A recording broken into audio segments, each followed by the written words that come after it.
Hi, Ask an RC here, and in this video we're going to be talking about some of the things that usually get asked.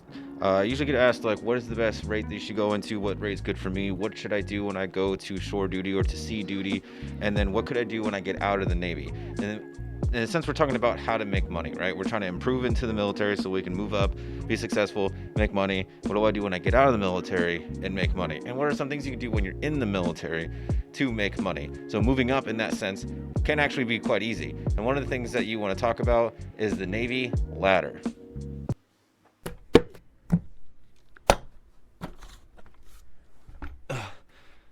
So what we have is what's called the Navy Learning and Development Roadmap, or the ladder. So the ladder actually sits there and breaks down your rate to let you know what you need to know in order to be successful in your rate. So it'll tell you, hey, this is what you're going to do, so starting from your school, where you're, what schools you're probably going to go to, and it tells you like less than a year, right? So you graduate boot camp, you go to your school. Then it shows what sea duty you're going to go to and how long it typically is. So anywhere to 3, 4, or 5 years, depending on your rate. And then it tells you what kind of qualifications you should get. It can be very scary when you get to your first boat, whether it be the boat at sea with a ship, or you're talking about a submarine, your first command, right? Your first actual duty command. You're done with all the schools, now you're ready to do your job. It can be very scary. Not everyone is going to be standing that quarterdeck watch, whether they're going to be the petty officer of the watch, messenger of the watch, OD, topside rover, and whatever watches that happen on in submarines. Sorry, submarine people, I'm not very good with this. But you could find the answer to those things when you look at the ladder. So what ones are going to qualify for you? For example, an engineer is not going to be getting topside rover and quartermaster of the watch, underway, import. So it also breaks that down as well.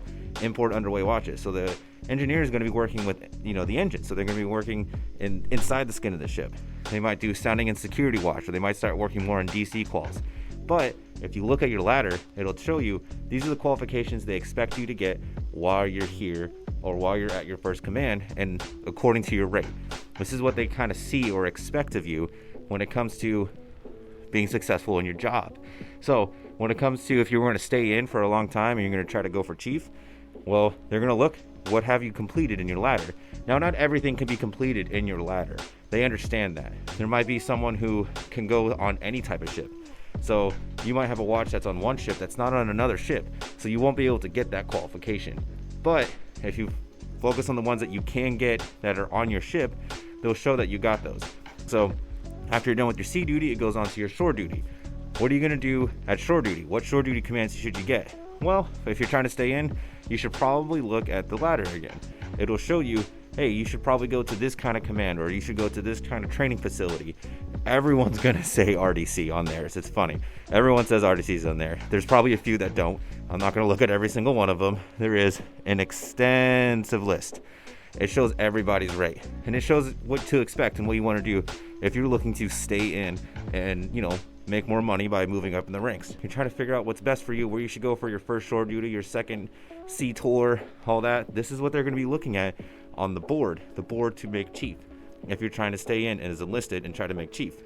So if you're trying to direct your efforts in order to stay in and try to make rank, make more money, be successful in the military, this is what you should look at. And I know this list is long and it looks scary, but in reality, the ladder isn't that high and it's really not that scary. It's helpful.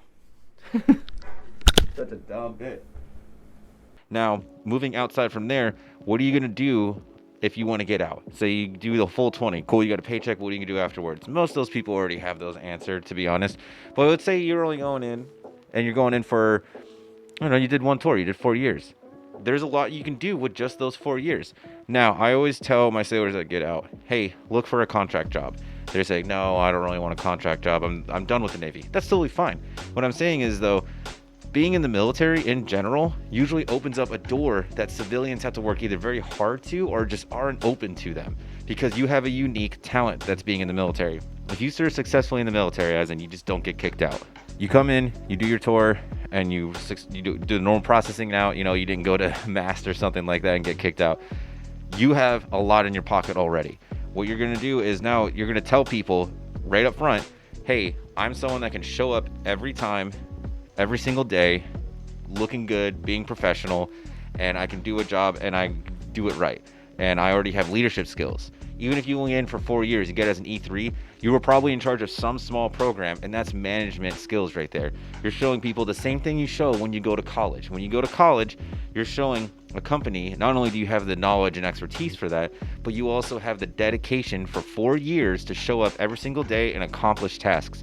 You're getting the same thing when you go to the military with the professionalism as well. They almost expect it of you. So you kind of get front of line privileges when it comes to having successful tour in any branch in the military.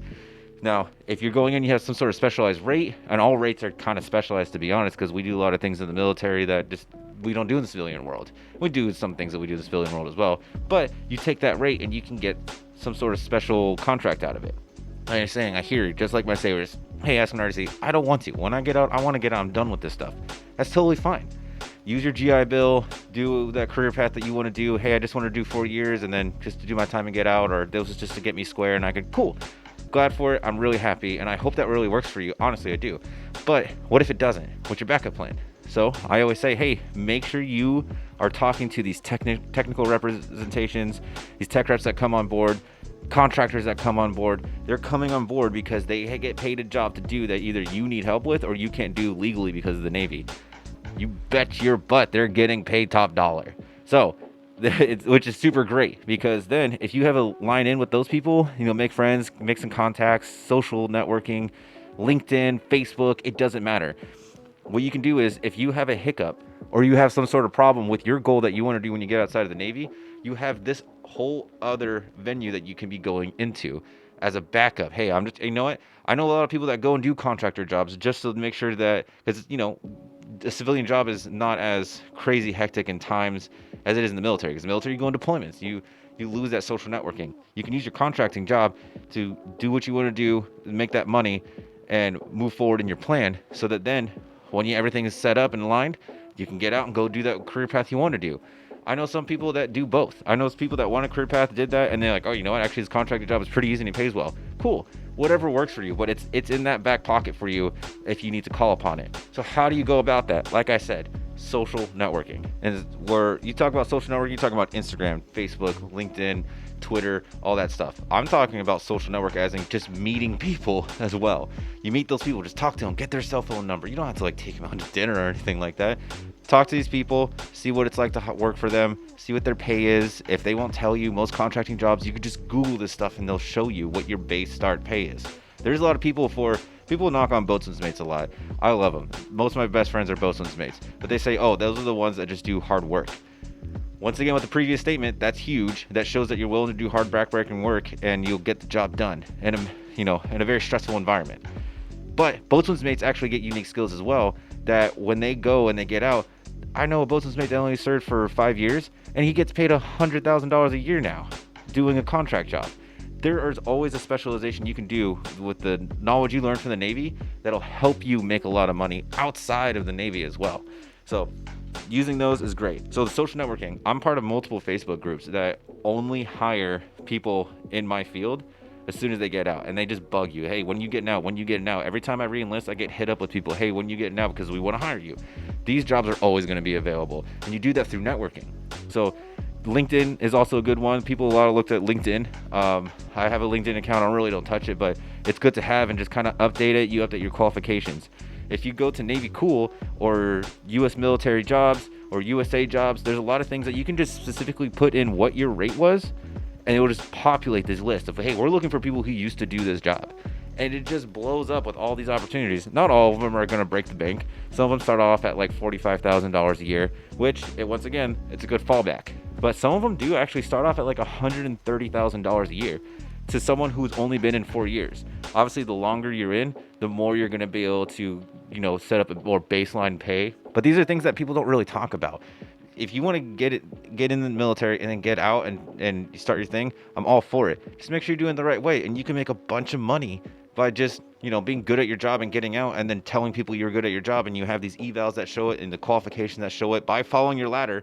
By following your ladder also helps, because those civilian jobs will actually see if you have these qualifications. They're going to be like, hey, for example, you're in combat systems, and combat systems has this thing called combat systems officer of the watch. If you're in combat systems and you don't have combat systems officer of the watch, they're going to question, like, why? There's a lot of things that come with that knowledge and experience. So by doing your ladder and then you get out, that'll also help you as well. There's a lot of jobs out there, and I'll leave all the links to the ones that I found in the description box below to help you out. And research, it's always good to look. Every single time you're about to come up in your enlistment, decide if that's right for you. It's okay to say, I'm done with the military. It's okay. No one should give you crap for that. It's totally honorable for you to serve any amount of time honorably and get out. That's fine. If you want to stay in, stay in. If you want to get out, get out. Make the decision that's best for you, and don't let other people decide that for you.